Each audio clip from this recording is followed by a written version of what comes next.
Do you ever feel a sense of competition, or have you noticed any among the brands you house? When a specific brand starts selling better, and how do you tackle it? That's very interesting because I do it very often so that the brands who are not doing well kicks up, and let's do this better this time. So I have a reel in my that really went viral, and I said which is the five best brands that's doing best in my, and then the phone calls coming in. Oh, you think our brand is not doing as much as that brand? I said, yeah, because you're not giving me enough silhouettes. Come on, get me your more stuff. Then, So you actually become, you take that narrative to And then, motivate them and nurture them. No, that's very important because otherwise they sleep. Yeah. Some of the brands, they started off so well and then they sleep off. And then they say, then slow fashion, no. Yeah. We have not done anything this time. Then I'm like, okay. So then I try and get other brands in, but to make them wake up, come on. Yeah. How they are doing it, how they are marketing it. There's one brand in my store who comes and calls me up every day, which dresses are doing well. Today what happened? It's a little irritation for me, but I have put one girl to answer all her questions. But because of that, her brand does very well in my store because she knows what's coming, selling. So she'll replenish it that way. Another brand also which is doing very well in our thing is a Hibiscus Heroes. Oh yes. Yeah, so that brand, whenever there's a sales report going out, she knows what is sold. She replenishes it without me asking. So that system is automated for her. Like that, I keep telling other brands, why don't you do that?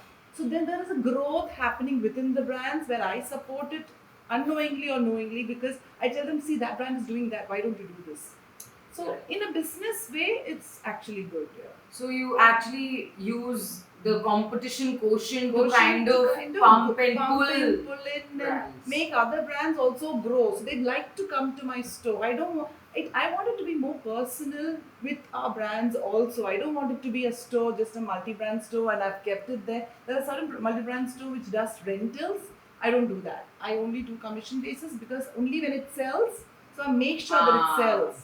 I am sole responsible to make the brand sell. So they want to come and keep it in my store. They don't want to keep it anywhere sitting in a corner and nothing's happening. You're paying rent. Correct. I think what's so beautiful, Vandy, is that you are actually nurturing brands. The brands, yeah. And you're actually nurturing the whole ecosystem, and it's so beautiful. And also in the process, I'm also learning.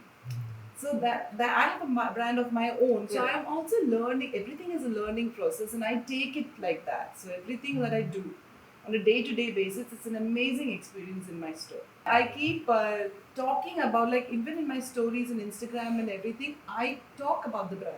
Yeah, I don't hide it. Yes. I don't hide it. And this is from this brand, but sourced from House of Vandy. So again, there is not just other people will also get to know which brand. The brand actually facilitates them.